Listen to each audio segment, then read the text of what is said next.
Hello साथियों, कैसे हो आप सब। आशा करता हूँ अच्छे से होंगे। तो आज की इस वीडियो में हम समुच्चय के बारे में सीखेंगे कि समुच्चय किसे कहते हैं और इससे संबंधित और भी चीज़ें। तो देखिए, आपके ऊपर में सबसे पहले लिखा हुआ है अध्याय 1। अध्याय 1 ये एनसीईआरटी के 11th का जो मैथ है हिंदी मीडियम, उसका पहला अध्याय है, यानी पहला चैप्टर है। और इसका नाम है समुच्चय। इसका नाम क्या है? समुच्चय। समुच्चय को इंग्लिश में सेट कहते हैं। क्या कहते हैं? सेट कहते हैं। तो इसी का हम क्या करेंगे? अध्ययन करेंगे।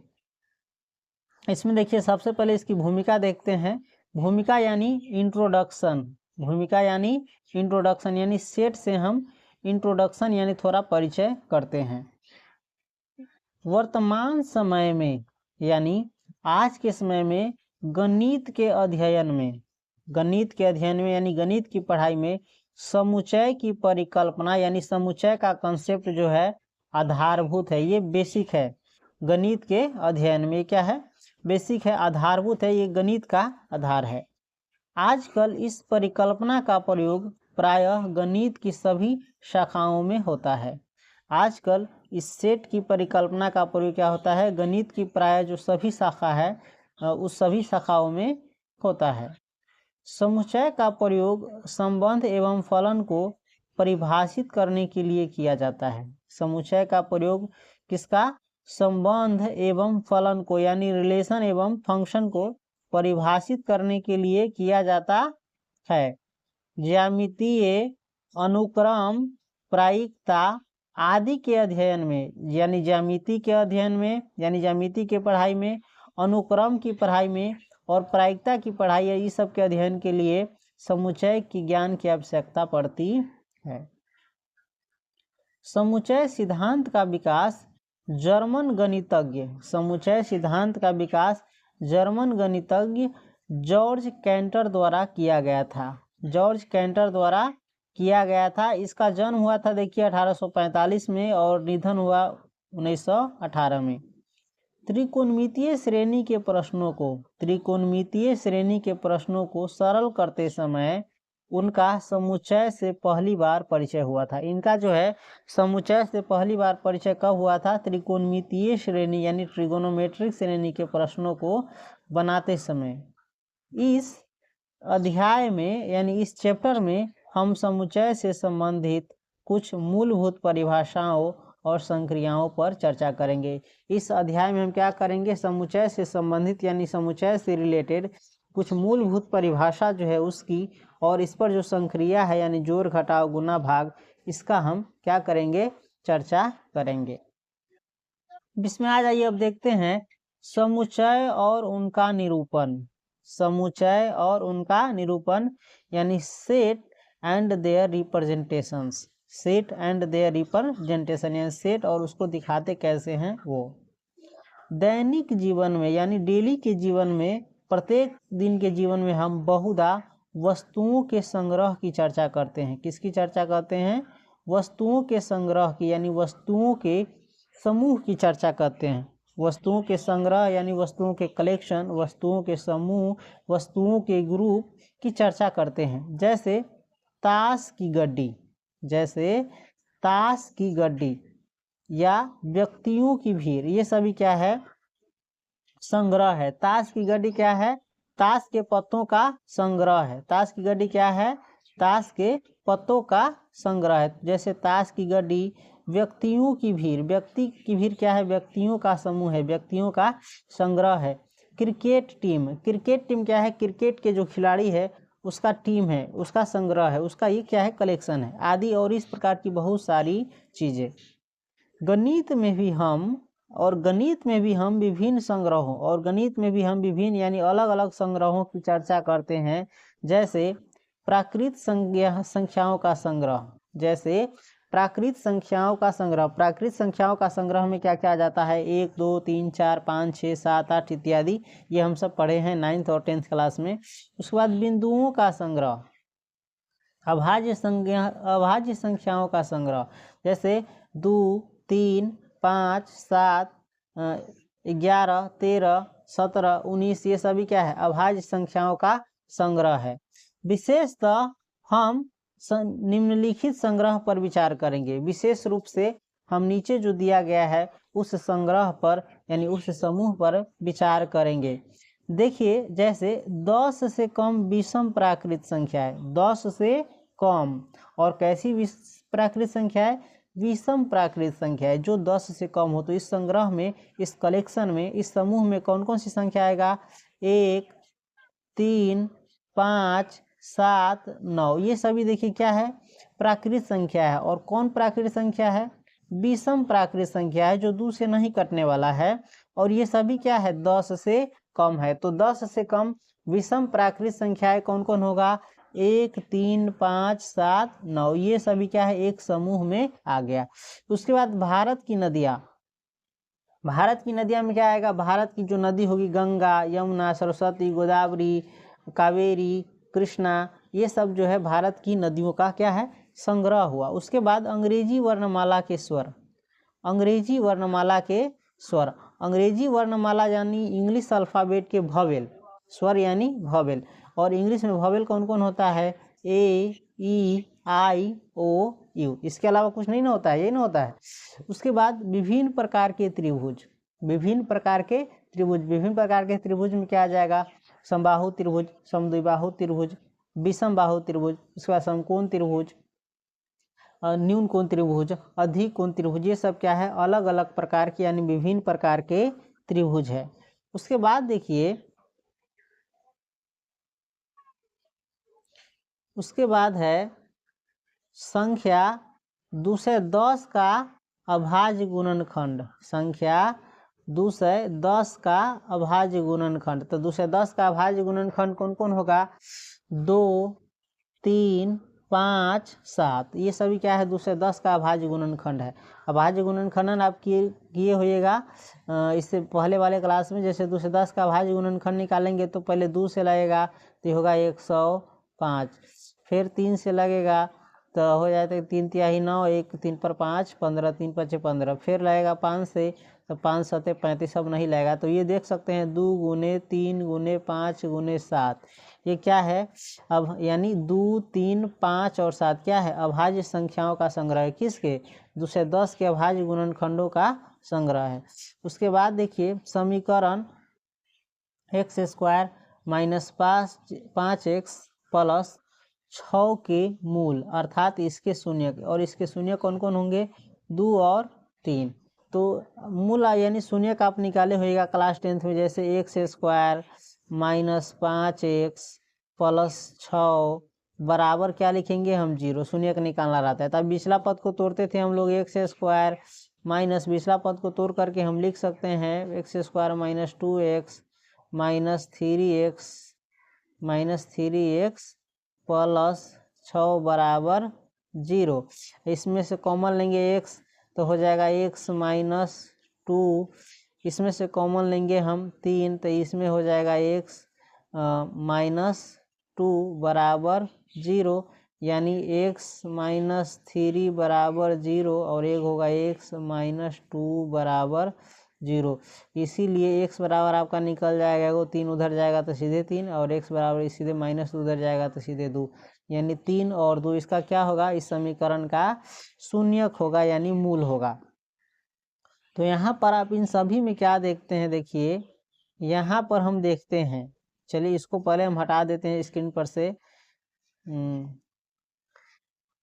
यहाँ पर हम देखते हैं कि उपर्युक्त प्रत्येक उदाहरणों में, यानी ऊपर के जो प्रत्येक उदाहरण है उसमें, उपर्युक्त प्रत्येक उदाहरण में से वस्तुओं का एक सुपरिभाषित संग्रह इस अर्थ में है, उपर्युक्त प्रत्येक उदाहरण में, ऊपर जो जितने भी 1 से लेकर के 6 तक आपका जो उदाहरण दिया गया है उसमें से वस्तुओं का एक सुपरिभाषित संग्रह इस अर्थ में है कि किसी वस्तु के संबंध में हम यह निर्णय निश्चित रूप से ले सकते हैं कि वह वस्तु एक प्रदत्त संग्रह में है या नहीं है।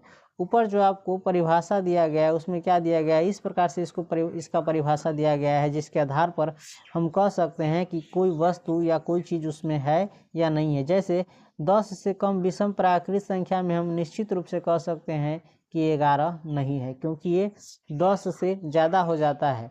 और इसमें हम निश्चित रूप से कह सकते हैं कि 3 है, क्योंकि ये विषम प्राकृत संख्या है और 10 से कम है। यानी ऊपर जो परिभाषा दिया हुआ है इसके आधार पर हम कह सकते हैं कि कौन सी संख्या इसमें है और कौन सी संख्या नहीं है। उसी के आधार पर भारत की नदियाँ में देखिए हम निश्चित रूप से कह सकते हैं कि गंगा नदी इसमें है, कृष्णा नदी इसमें है, गोदावरी नदी इसमें है, कावेरी नदी इसमें है, यमुना नदी इसमें है। और ये हम निश्चित रूप से कह सकते हैं कि नील नदी इसमें नहीं है, क्योंकि नील नदी दक्षिण अफ्रीका महाद्वीप में पड़ता है। उसके बाद अंग्रेजी वर्णमाला के स्वर, इसके आधार पर हम कह सकते हैं कि बी इसमें नहीं है, बी अंग्रेजी वर्णमाला के स्वर में नहीं है, जबकि ई निश्चित रूप से है, आई भी निश्चित रूप से है, जेड नहीं है। यानी हम इसके आधार पर कह सकते हैं कि कौन सा अंग्रेजी का जो अक्षर है इसमें है और कौन सा नहीं है। विभिन्न प्रकार के त्रिभुजों में हम कह सकते हैं कि हर प्रकार के त्रिभुज इसमें आ जाएगा। उसके बाद संख्या 2 से 10 के अभाज्य गुणनखंडन में हम निश्चित रूप से कह सकते हैं कि 9 इसमें नहीं है। देख सकते हैं 2, 3, 5, 7 है, इसके अलावा कोई संख्या इसमें नहीं है, तो 9 नहीं है, 11 नहीं है। लेकिन हम निश्चित रूप से कह सकते हैं इसमें कि 5 है, 3 है, 2 है, 7 है ना। इसी प्रकार से समीकरण के मूल 6 में समीकरण के मूल 2 है और 3 है, तो हम कह सकते हैं कि 2 और 3 इसमें है, जबकि 5 इसमें नहीं है, या इसी प्रकार की और भी चीजें तो है ना। तो यहाँ हम देखते हैं कि उपर्युक्त प्रत्येक उदाहरणों में से प्रत्येक वस्तुओं का एक सुपरिभाषित संग्रह इस अर्थ में है कि वस्तु के संबंध में हम यह निर्णय निश्चित रूप से ले सकते हैं कि वह वस्तु एक प्रदत्त संग्रह में है अथवा नहीं है। उदाहरणता के लिए हम यह निश्चित रूप से कह सकते हैं कि नील नदी भारत की नदियों के संग्रह में नहीं है। नील नदी इस भारत की नदियों के संग्रह में नहीं है, क्योंकि नील नदी भारत में नहीं है। इसके विपरीत हम गंगा नदी इस संग्रह में निश्चित रूप से, इसके विपरीत जो भारत की नदियों का संग्रह है, जो समूह है, जो कलेक्शन है, इसमें गंगा नदी निश्चित रूप से है। तो देख सकते हैं हम नीचे ऐसे समुच्चय के कुछ और उदाहरण दे रहे हैं। नीचे किताब में जो है ऐसे समुच्चय के कुछ और उदाहरण दे रहे हैं जिनका प्रयोग गणित में विशेष रूप से किया जाता है, जिसका प्रयोग गणित में विशेष रूप से यानी मुख्य रूप से किया जाता है। जैसे देखिए एन क्या है? प्राकृत संख्याओं का समुच्चय है। एन क्या है? प्राकृत संख्याओं का समुच्चय है। एन में क्या रहेगा? 1, 2, 3, 4 डॉट डॉट डॉट, इस प्रकार से क्या रहेगा? ये प्राकृत संख्याओं का समुच्चय है। उसके बाद देखिए जेड क्या है? जेड जो है पूर्णांकों का समुच्चय है। जेड क्या है? पूर्णांकों का समुच्चय है। और इसमें क्या रहेगा? 0, 1, 2, 3 डॉट डॉट डॉट, इधर प्लस वाला रहता है, ध्यान दीजिएगा, इसमें जगह नहीं है तो इसलिए हम नहीं लिख पा रहे हैं। इधर आता है -1, -2, -3 डॉट डॉट डॉट। तो ये क्या है? पूर्णांक है, यानी 0, 1, 2, 3, 4, 5, 6 और इधर -1, -2, -3, -4, -5, -6 डॉट डॉट डॉट अनंत तक, ये सभी क्या है? पूर्णांकों का समुच्चय है। और उसके बाद क्यू क्या है? परिमेय संख्याओं का समुच्चय है। याद रखिएगा क्यू किसका समुच्चय है? परिमेय संख्याओं का समुच्चय। ये संकेत के रूप में अंग्रेजी के बड़े अक्षरों को दिया गया है। एन रहेगा अगर इसमें तो ये प्राकृत संख्याओं का समुच्चय होगा, जेड रहेगा तो ये पूर्णांकों का समुच्चय होगा, क्यू रहेगा तो ये परिमेय संख्याओं का समुच्चय होगा। परिमेय संख्या आप जानते हैं जिसे p/q के रूप में लिखा जा सके, यानी अंश बटे हर के रूप में लिखा जा सके, या अंश बटे हर के रूप में लिखा हो जहां अंश एवं हर दोनों पूर्णांक हो, यानी p और q दोनों पूर्णांक हो और q बराबर नहीं हो 0, यानी हर 0 नहीं हो, तो उसे क्या कहेंगे? परिमेय संख्या कहेंगे। तो परिमेय संख्याओं के संग्रह को किसे दिखाया जाता है? q से। उसके बाद देखिए आर क्या है? वास्तविक संख्याओं का समुच्चय है। आर क्या है? वास्तविक संख्याओं का समुच्चय है। वास्तविक संख्याओं का समुच्चय मतलब इसमें जितने भी परिमेय और अपरिमेय संख्याएं हैं वो सारा चीज इसमें आ जाएगा। उसके बाद देखिए जेड, हम आपको इससे पहले कहे थे जेड क्या है? पूर्णांकों का समुच्चय है। जेड क्या है? पूर्णांकों का समुच्चय है, तो उसी प्रकार से जेड प्लस यानी जेड के ऊपरी प्लस लगा दिया हुआ है, तो जेड क्या है, धन पूर्णांकों का समुच्चय है यानी धनात्मक पूर्णांकों का समुच्चय। इसमें सिर्फ रहेगा +1 +2 +3 +4, इस प्रकार से +5 +6, ये सभी क्या होगा, धनात्मक पूर्णांकों यानी धन पूर्णांकों का समुच्चय होगा। उसके बाद देखिए क्यू क्या है, परिमेय संख्याओं का समुच्चय है। क्यू क्या है, परिमेय संख्याओं का समुच्चय है, लेकिन क्यू प्लस धन परिमेय संख्याओं का समुच्चय होगा। धन यानी धनात्मक परिमेय संख्याओं का समुच्चय, जैसे 1/2 ये धनात्मक परिमेय संख्या है, 3/4 ये सभी क्या है, धनात्मक परिमेय संख्या है, 6 ये सभी क्या है, धनात्मक परिमेय संख्या है। उसके बाद है आर प्लस क्या है, धन वास्तविक संख्याओं का समुच्चय है। आर प्लस क्या है, धन वास्तविक संख्याओं का समुच्चय है। तो इन विशेष समुच्चयों के लिए निर्धारित उपर्युक्त प्रतीकों का प्रयोग हम इस पुस्तक में निरंतर करते रहेंगे। इन विशेष समुच्चयों के लिए निर्धारित जो उपर्युक्त प्रतीक है उसका प्रयोग हम इस पुस्तक में निरंतर यानी लगातार करते रहेंगे। यानी एन का प्रयोग, जेड का प्रयोग, क्यू का प्रयोग, आर का प्रयोग, जेड प्लस का प्रयोग, क्यू प्लस का प्रयोग, आर प्लस का प्रयोग इसमें होता रहेगा। तो यहाँ तक समझा आपने। उसके बाद है इसके अतिरिक्त विश्व के 5 सर्वाधिक विख्यात गणितज्ञों का संग्रह एक सुपरिभाषित संग्रह नहीं है। इसके अतिरिक्त यानी ऊपर जो बताए हैं उन सब के अतिरिक्त विश्व के 5 सबसे अधिक प्रसिद्ध गणितज्ञों का संग्रह क्या है, एक सुपरिभाषित संग्रह नहीं है।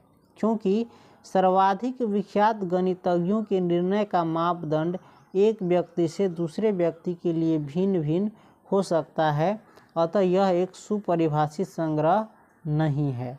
ऊपर जो कहा गया है कि विश्व के सबसे 5 अधिक विख्यात यानी प्रसिद्ध गणितज्ञ यानी मैथमेटिशियन का संग्रह क्या है, सुपरिभाषित संग्रह नहीं है। क्योंकि ये हर व्यक्ति का आंसर इसमें अलग अलग हो सकता है। क्योंकि किसी की नज़र में कोई दूसरा 5 व्यक्ति जो होगा सबसे प्रसिद्ध मैथमेटिशियन यानी गणितज्ञ होगा, किसी के लिए कोई दूसरा 5 गणितज्ञ होगा वो सबसे ज़्यादा फेमस होगा।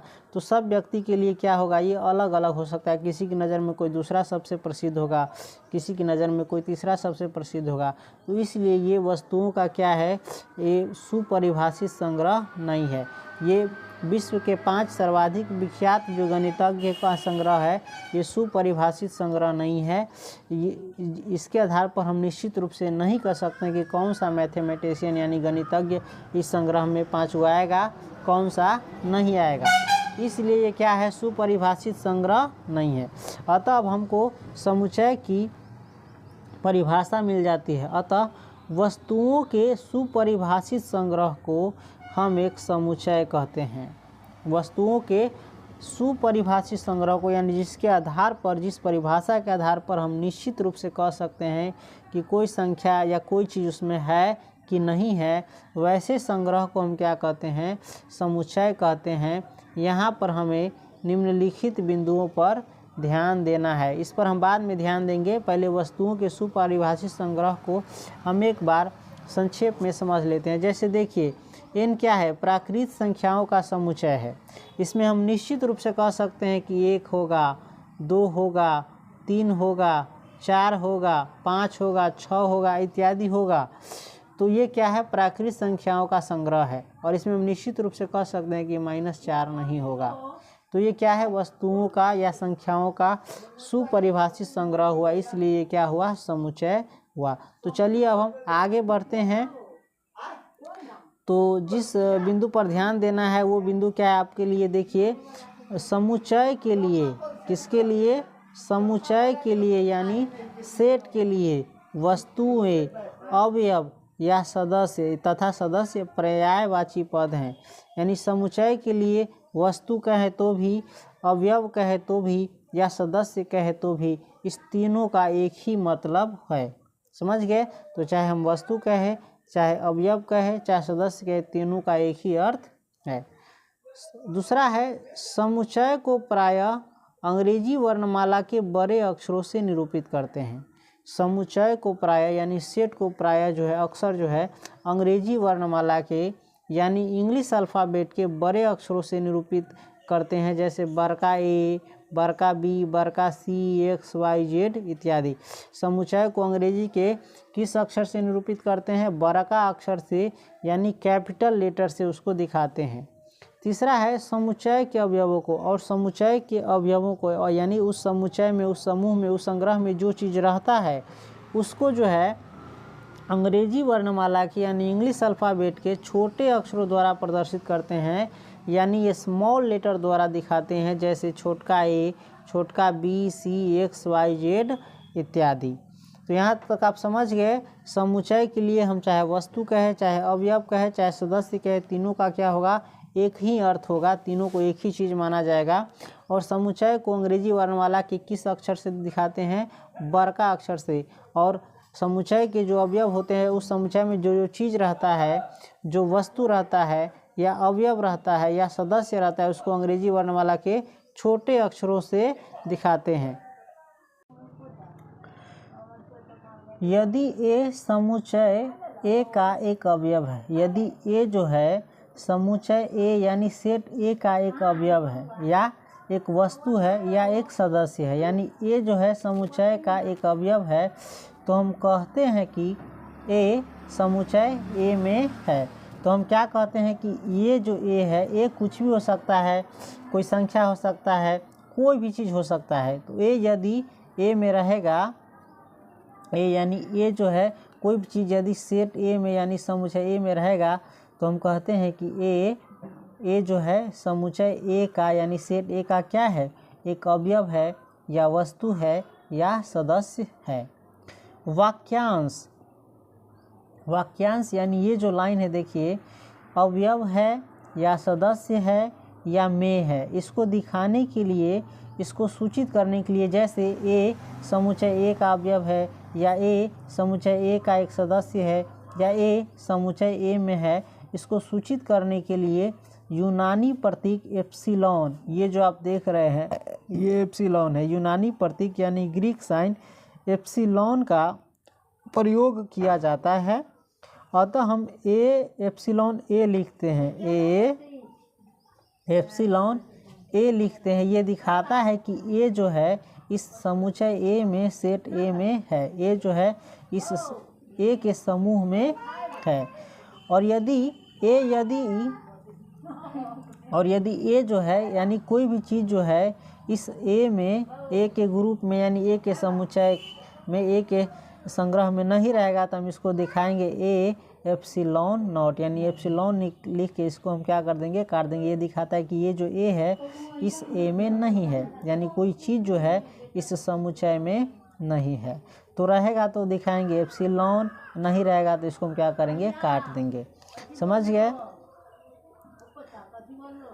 इसी प्रकार देखिए, इसी प्रकार अंग्रेजी वर्णमाला के स्वरों के समुच्चय, अंग्रेजी वर्णमाला के स्वरों के समुच्चय, अंग्रेजी वर्णमाला के स्वरों के समुच्चय में कौन कौन आता है? ए, ई, आई, ओ, यू। तो वही है अंग्रेजी वर्णमाला के स्वरों के समुच्चय भी के संबंध में। मान के चलिए भी एक सेट है किसका? अंग्रेजी वर्णमाला के स्वर का, यानी अंग्रेजी वर्णमाला के स्वर का ये संग्रह है या समुच्चय है। तो इसके संबंध में हम क्या कह सकते हैं कि ये जो ए है इसमें है, ए क्या है? इस भी में है, यानी वॉवेल के समुच्चय में, स्वर के समुच्चय में ए है। और इसमें हम निश्चित रूप से कह सकते हैं कि सी जो है इसमें नहीं है, या डी ही ले लीजिए, डी जो है इस भी में नहीं है, क्योंकि डी वॉवेल नहीं है, स्वर नहीं है, इसलिए ये डी जो है भी के समुच्चय में यानी सेट भी में नहीं है। उसी को ये दिखाया गया है। ए जो है, ए क्या है? स्वर है यानी वॉवेल है, तो ये भी में है, तो इसको ए एप्सिलॉन भी से दिखाया है। किंतु बी जो देखिए, बी क्या है? भी में नहीं है, क्योंकि भी वॉवेल नहीं है, तो बी भी में नहीं होगा। भी में खाली कौन कौन आएगा देख सकते हैं। भी में आएगा ए, ई, आई, ओ, यू, यही पांचों आएगा। इसके अलावा कोई भी चीज़ भी में नहीं आएगा। तो इसी को हम किस प्रकार से दिखाएंगे? जिस प्रकार से अभी कहा गया है उस प्रकार से। इसके बाद देखिए इसी प्रकार संख्या 30 के अभाज्य गुणनखंडों के समुच्चय p के लिए 30 का अभाज्य गुणनखंड अगर हम निकालेंगे तो इस प्रकार से निकलेगा। सबसे पहले 2 से लगेगा तो 15, फिर अब 3 से लगेगा तो 5, यानी 30 का अभाज्य गुणनखंड हमारा होगा एगो 2, एगो 3, एगो 5। इसके अलावा कोई दूसरा भी इसमें नहीं होगा। तो 30 के अभाज्य गुणनखंडों के संबंध समुच्चय p के लिए, अब यहाँ p क्यों दिखाया गया, देखिए p से होता है प्राइम नंबर, p से होता है प्राइम नंबर जिसको हिंदी में कहते हैं अभाज्य संख्या, तो इसीलिए इस समुच्चय के लिए p लिया गया है। तो 30 के अभाज्य गुणनखंड के समुच्चय p के लिए हम क्या कह सकते हैं कि p में 3 है, 2 है, 5 भी है, लेकिन इसके अलावा कोई दूसरा चीज़ में नहीं होगा। तो इसीलिए 3 जो होगा p में है, तो इसको लिखा गया है 3 एप्सिलॉन p, यानी 3 जो है 30 के अभाज्य गुणनखंडों के समुच्चय p में है, यानी 3 जो है 30 के अभाज्य गुणनखंडों के समुच्चय में है।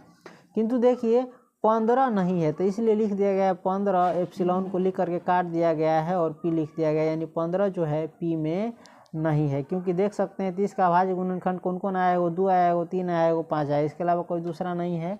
तो 30 का अभाज्य गुणनखंड के संबंध में क्या सकते हैं, 3 p में है लेकिन 15 p में नहीं है, इसीलिए हम 3 एप्सिलॉन p लिखे हैं और 15 एप्सिलॉन नॉट p लिखे हैं। अब आगे बढ़ जाइए, आगे आइए। किसी समुच्चय को निरूपित करने की, यानी किसी समुच्चय को लिखने की, किसी समुच्चय को दिखाने की कितनी विधियां हैं, 2 विधियां हैं, यानी 2 प्रकार है। एक है रोस्टर या सारणीबद्ध रूप, रोस्टर या सारणीबद्ध रूप, और दूसरा है समुच्चय निर्माण रूप। किसी समुच्चय को निरूपित करने की कितनी विधियां हैं, 2 विधियां हैं। एगो है रोस्टर या सारणीबद्ध रूप और एगो है समुच्चय निर्माण रूप। रोस्टर रूप में देखिए हम क्या करते हैं, रोस्टर रूप में सबसे पहले रोस्टर रूप में समुच्चय के सभी अवयवों को, यानी उस समुच्चय में जो जो सदस्य रहेगा, उस समुच्चय में जो जो वस्तु रहेगा, उस समुच्चय में जो जो चीज़ रहेगा, यानी उस समुच्चय में जो जो संख्या रहेगा, उसको सूचीबद्ध किया जाता है। क्या किया जाता है, सूचीबद्ध किया जाता है, यानी लिस्ट बाई रखा जाता है। अवयवों को एक दूसरे से अर्धविराम द्वारा पृथक किया जाता है, और उस समुच्चय के जो अवयव होते हैं, जो सदस्य होते हैं, जो वस्तु होते हैं, जो संख्या होता है इत्यादि कुछ भी होता है, उसको अर्धविराम द्वारा यानी कॉमा द्वारा एक दूसरे से अलग किया जाता है, और उन सभी को एक मझले कोष्ठक के भीतर, और उन सभी को एक मिडिल ब्रैकेट के अंदर क्या करता है, लिखा जाता है। उदाहरणार्थ, यानी उदाहरण के लिए देखिए, 7 से कम सभी सम धन पूर्णांकों का समुच्चय का वर्णन। 7 से कम सभी सम, क्या होना चाहिए, सम यानी 2 से कटने वाला, और धन पूर्णांकों के समुच्चय जो धनात्मक हो। तो 7 से कम सभी धन पूर्णांकों के समुच्चय का वर्णन रोस्टर रूप में 2, 4, 6 द्वारा किया जाता है। कैसे किया जाता है, 2, 4, 6 द्वारा। जैसे देखिए 7 से कम और सम धन पूर्णांक जो सम होना चाहिए, तो सम संख्या एगो 7 से कम एगो 2 है, और एगो 4 है, और एगो 6 है। इससे आगे बढ़िएगा तो 8 होगा, जो कि 7 से ज़्यादा हो जाएगा। ये सम है और धन पूर्णांक है, क्योंकि सम में देख रहे हैं प्लस लगा हुआ है, कोई चीज़ नहीं है तो प्लस लगा हुआ है। तो 7 से कम सभी धन पूर्णांक किस रूप में लिखा गया है, 2, 4, 6। 3 गो अवयव है, देख सकते हैं इसमें 2, 4, 6, यानी 3 गो सदस्य, और तीनों को कॉमा दे करके अलग लिखा गया है। और लिखने के बाद इसको मिडिल ब्रैकेट से, या देख सकते हैं मध्यम ब्रैकेट से बंद किया गया है। तो रोस्टर रूप में किसी समुच्चय के अवयव को कैसे लिखा जाता है, उसको सूचीबद्ध करके, लिस्ट में बांट करके, और उसको कॉमा के द्वारा अलग अलग कर करके मध्यम ब्रैकेट में, मिडिल ब्रैकेट में रखा जाता है। किसी समुच्चय को रोस्टर रूप में प्रदर्शित करने के कुछ और उदाहरण नीचे दिए गए हैं। किसी समुच्चय को रोस्टर रूप में प्रदर्शित करने के कुछ और उदाहरण कहाँ दिया गया है, नीचे दिया गया है। जैसे ए में देखिए क्या है, संख्या 42 को विभाजित करने वाली, संख्या 42 को विभाजित करने वाली, यानी संख्या 42 को काटने वाली सभी प्राकृत संख्याओं का समुच्चय। संख्या 42 को कौन कौन प्राकृत संख्या काट सकता है? एक काट सकता है, एक तो सभी को काटता है। 2 भी काट सकता है, 2 से 21 मतलब हमें 42 कट जाएगा। 3 से कट जाएगा 14 तिया 42। 4 से नहीं कटेगा तो 4 इसमें नहीं होगा। 5 से भी नहीं कटेगा, 6 से कटेगा, 6 से 42। उसके बाद 7 से भी कटेगा, 7 छक 42। 8 से नहीं कटेगा, 9 से नहीं कटेगा, 10 से नहीं कटेगा, 11 से नहीं कटेगा, 12 से नहीं कटेगा, 13 से नहीं कटेगा, एक बार 14 से कटेगा, 14 तिया 42। उसके बाद 21 से कटेगा, 21 दूनी 42। उसके बाद सीधे 42 से ही कटेगा। तो 42 को विभाजित करने वाली सभी प्राकृत संख्या कौन कौन होगा? 1 होगा, 2 होगा, 3 होगा, 4 होगा, नहीं 4 नहीं होगा, 6 होगा, 7 होगा, 14 होगा, 21 होगा, 42 होगा।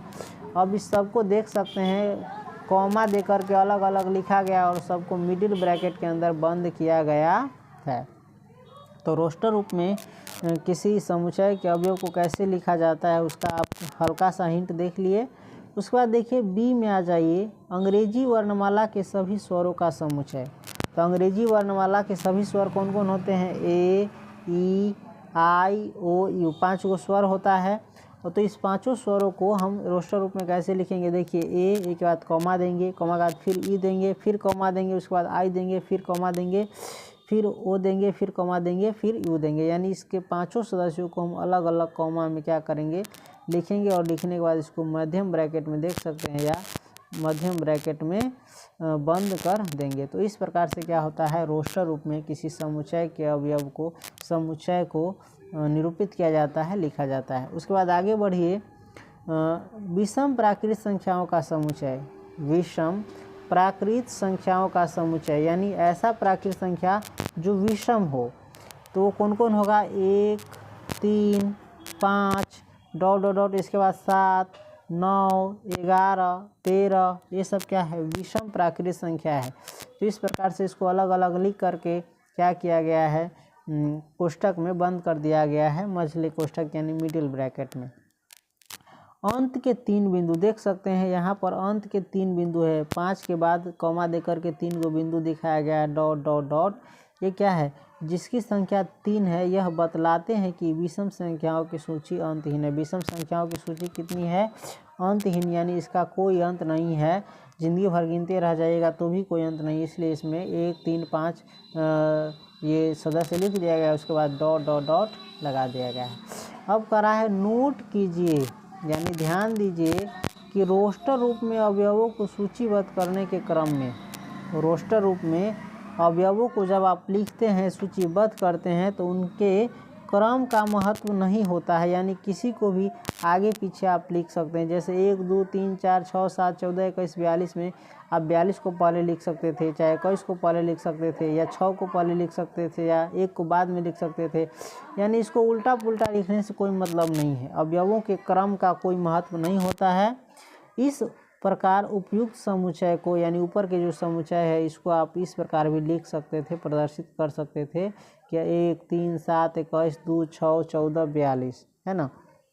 एक और चीज़ ध्यान रखिए, टिप्पणी में यह ध्यान रखना चाहिए कि समुच्चय को रोस्टर रूप में लिखते समय, समुच्चय को जब आप रोस्टर रूप में लिखते हैं तो उस लिखते समय अवयव को सामान्यतः दोबारा नहीं लिखते हैं। एक अवयव को जैसे 1 2 बार नहीं लिखा जाना चाहिए, 21 2 बार नहीं लिखा जाना चाहिए, 2 2 बार नहीं लिखा जाना चाहिए, 14 2 बार नहीं लिखा जाना चाहिए, या 2 से ज़्यादा बार नहीं लिखा जाना चाहिए। यानी एक अवयव को एक ही बार लिखा जाता है, दोबारा नहीं।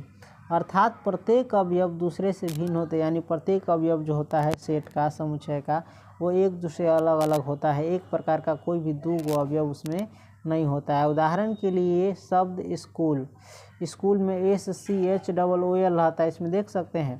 तो इसमें 2 बार ओ आया है, तो इसको जब हम रोस्टर रूप में लिखेंगे तो इसमें 2 बार ये नहीं लिखेंगे, 1 बार लिख दिए, हो गया। तो इसको हम कैसे लिखेंगे रोस्टर रूप में? स्कूल के अक्षरों का समुच्चय SCHO। अब देखिए फिर से वो रहा है, तो वो हम नहीं लिखेंगे, अब सीधे लिखेंगे एल। तो समुच्चय में, रोस्टर रूप में समुच्चय का जो अवयव होता है उसको दोबारा नहीं लिखा जाता है, यानी उसका रिपीट नहीं किया जाता है। एक अवयव का, एक अंक का, एक संख्या का, यानी एक चीज़ का दोबारा रिपीटेशन नहीं होता है। तो ये था रोस्टर रूप में। अगर कोई कंसेप्ट में कमी रह गई हो तो जब आप बोर्ड पर पढ़िएगा, प्रश्नावली बनाइएगा, तो आपका ये सब क्या हो जाएगा? क्लियर हो जाएगा। इसके बाद दूसरा देखिए समुच्चय निर्माण रूप में, किस रूप में, समुच्चय निर्माण रूप में। एगो तो हम देख लिए रोस्टर रूप, रोस्टर रूप में कैसे लिखा जाता है, किसी समुच्चय के यानी सेट के सभी अवयवों को अलग अलग कॉमा के द्वारा लिखा जाता है और उसे एक मिडिल ब्रैकेट के अंदर रख दिया जाता है, मिडिल ब्रैकेट से बंद कर दिया जाता है। और दूसरा है समुच्चय निर्माण रूप, दूसरा क्या है, समुच्चय निर्माण रूप।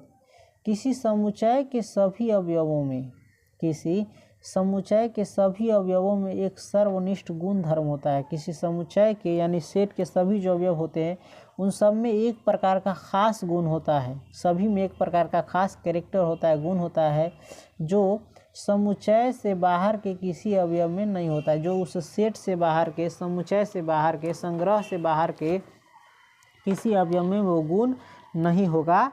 उदाहरणार्थ समुच्चय देखिए AEIOU, AEIOU ये क्या है, सभी अंग्रेजी वर्णमाला के इंग्लिश अल्फ़ाबेट के स्वर है और इसके अलावा कोई भी अक्षर इंग्लिश वर्णमाला के इंग्लिश अल्फ़ाबेट का स्वर नहीं होगा। तो उदाहरणार्थ देखिए समुच्चय AEIOU के सभी सदस्यों में एक सर्वनिष्ठ गुण धर्म है। इसके सभी सदस्यों में एक गुण है, क्या है कि इनमें से प्रत्येक अवयव AEIOU, इनमें से पांचों अवयव जो है अंग्रेजी वर्णमाला का एक स्वर है, यानी अंग्रेजी वर्णमाला का इंग्लिश अल्फ़ाबेट का एक क्या है, भवेल है और इस गुण धर्म वाला कोई अन्य अक्षर नहीं है, और इस गुण धर्म वाला और इस भवेल का गुण रखने वाला कोई अन्य अक्षर अंग्रेजी वर्णमाला में नहीं है। इस समुच्चय भी को भी इसलिए लिया गया है क्योंकि भी से भवेल होता है यानी स्वर होता है।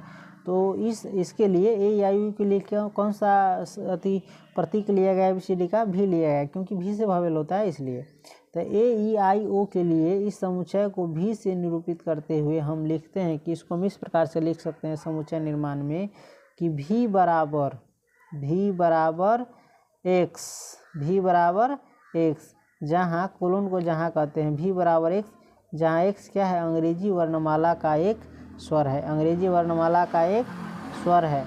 इसको हम सही रूप में कैसे पढ़ेंगे, V बराबर सभी x का समुच्चय, शुरू का जो x दिया गया है कोष्टक के बाद ये बताता है सभी x का समुच्चय। V क्या है, सभी x का समुच्चय है, जहाँ कोलन का अर्थ है जहाँ x क्या है, अंग्रेजी वर्णमाला का एक स्वर है। V क्या है, वैसे सभी x का समुच्चय है जो अंग्रेजी वर्णमाला का एक स्वर है यानी भवेल है। तो अंग्रेजी वर्णमाला का स्वर क्या होगा, AEIOU, यानी V बराबर होगा AEIOU। इसी को अगर रोस्टर रूप में लिखते तो होता है V बराबर AEIOU, और इसी को समुच्चय निर्माण रूप में क्या होते हैं, V बराबर x, जहाँ x क्या है, अंग्रेजी वर्णमाला का स्वर है। इससे क्या हो जाता है, समुच्चय निर्माण रूप में लिखा जाता है। इससे पता चलता है कि V क्या है और V में कौन कौन चीज़ है और कौन कौन चीज़ नहीं है। और कह रहा है यहाँ ध्यान देने वाली बात है, यहाँ ध्यान देना चाहिए कि किसी समुच्चय के अवयवों का वर्णन करने के लिए, किसी समुच्चय के अवयवों का वर्णन करने के लिए प्रतीक x का प्रयोग करते हैं। किसका प्रयोग करते हैं, प्रतीक यानी साइन x का प्रयोग करते हैं। आप x के स्थान पर किसी अन्य प्रतीक का भी प्रयोग कर सकते हैं, कोई दिक्कत नहीं है। जैसे अक्षर y, z आदि, ABCD का कोई दूसरा अक्षर y या z भी प्रयोग कर सकते हैं।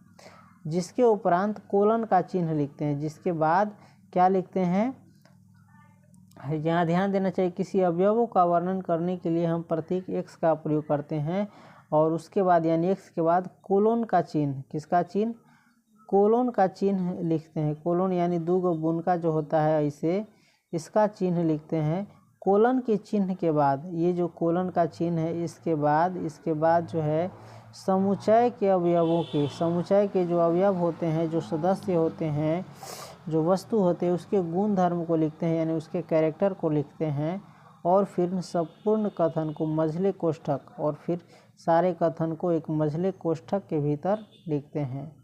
समुच्चय भी के उपयुक्त वर्णन को, समुच्चय भी के उपयुक्त वर्णन को, ऊपर जो आपको समुच्चय भी का वर्णन किया गया है, इसके वर्णन को निम्नलिखित प्रकार से पढ़ा जाता है। इसको किस प्रकार से पढ़ा जाता है देख लीजिए, ऊपर जो भी के बारे में लिखा गया है उसको किस प्रकार पढ़ा जाता है।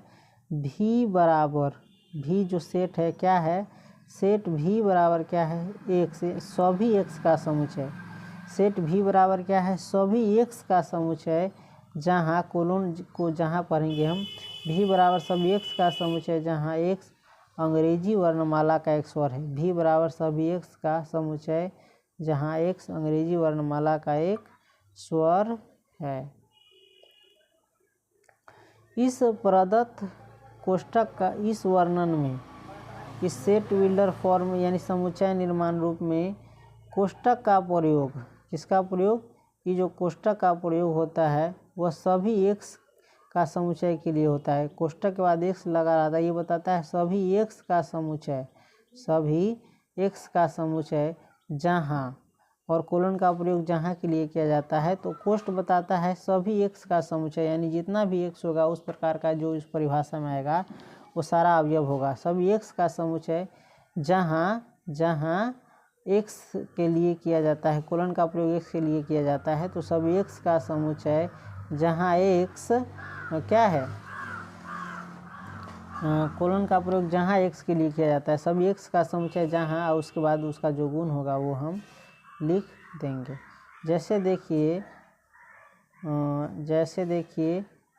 सेट ए, ये समुच्चय ए है, समुच्चय ए बराबर सभी एक्स का समुच्चय, सभी एक्स का समुच्चय जहाँ एक्स एक प्राकृत संख्या है। क्या पढ़ेंगे, इसको पढ़ेंगे सभी एक्स का समुच्चय जहाँ एक्स एक प्राकृत संख्या है, एक जहाँ एक्स क्या है, एक प्राकृत संख्या है। तो एक्स एक प्राकृत संख्या है और एक्स जो है देख सकते हैं 3 से बड़ा है और 10 से छोटा है, यानी 3 और 10 के बीच में है। जो प्राकृत संख्या है समुच्चय ए में वो क्या है, 3 से 10 के बीच में है। तो उसको हम इस प्रकार से लिख सकते हैं, 3 से 10 के बीच में कौन कौन प्राकृत संख्या होता है, एगो होता है 4, एगो 5, एगो 6, एगो 7, एगो 8, एगो 9। ये सभी क्या होता है, 3 से 10 के बीच में प्राकृत संख्या है। इसको हम पढ़ेंगे कैसे, इसको हम पढ़ेंगे सभी एक्स का समुच्चय, ये जो कोष्ठक के बाद एक्स लिखा गया है उसको हम पढ़ेंगे सभी एक्स का समुच्चय। क्या पढ़ेंगे, सभी एक्स का समुच्चय, सभी एक्स का समुच्चय जहाँ एक्स एक प्राकृत संख्या है, एक्स एक प्राकृत संख्या है और एक्स जो है 3 से बड़ा और 10 से छोटा है, यानी 3 और 10 के बीच में है। तो उसी को यहाँ लिख दिया गया है, सभी एक्स का समुच्चय, सभी एक्स का समुच्चय जहाँ एक्स एक प्राकृत संख्या है और एक्स 3 और 10 के बीच में है, अतः संख्याएँ क्या होगी, 4, 5, 6, 7, 8 और 9 क्या होगा, समुच्चय ए का अवयव होगा। यदि हम ऊपर ए, बी और सी में रोस्टर रूप में वर्णित समुच्चय को, ऊपर जो आपने पढ़ा है ए, बी, सी में जो रोस्टर रूप में लिखा गया है, उस समुच्चयों को क्रमशः ए, बी, सी से प्रकट करें, तो ए, बी, सी को समुच्चय निर्माण रूप में निम्नलिखित रूप से निरूपित किया जा सकता है। जैसे हम एक के बदले में लिख सकते हैं, ये आप देखे हैं ऊपर जो उदाहरण है ए में देख सकते हैं, संख्या 42 को विभाजित करने वाली सभी प्राकृत संख्याओं का समुच्चय। इसको यदि हम सेट बिल्डर रूप समुच्चय निर्माण रूप में लिखे तो हम कैसे लिख सकते हैं, यदि हम उसको ए से दिखाए तो ए बराबर होगा सभी एक्स का समुच्चय जहाँ एक्स एक प्राकृत संख्या है जो संख्या 42 को विभाजित करती है। उसी प्रकार से अब अंग्रेजी वर्णमाला की जो वोवेल है उसके लिए लिखेंगे, तो मान के चलिए उसको हम बी से दिखाएंगे तो बी बराबर होगा वाई, यहाँ पर आप एक्स भी लिख सकते हैं जहाँ वाई अंग्रेजी वर्णमाला का स्वर है। इसी प्रकार से जेड बराबर सी बराबर जेड, जहाँ जेड क्या है, विषम प्राकृत संख्या है। तो उसके बाद हम उदाहरण 1, 2, 3 ये सब जो दिया हुआ है इसमें हम समझेंगे।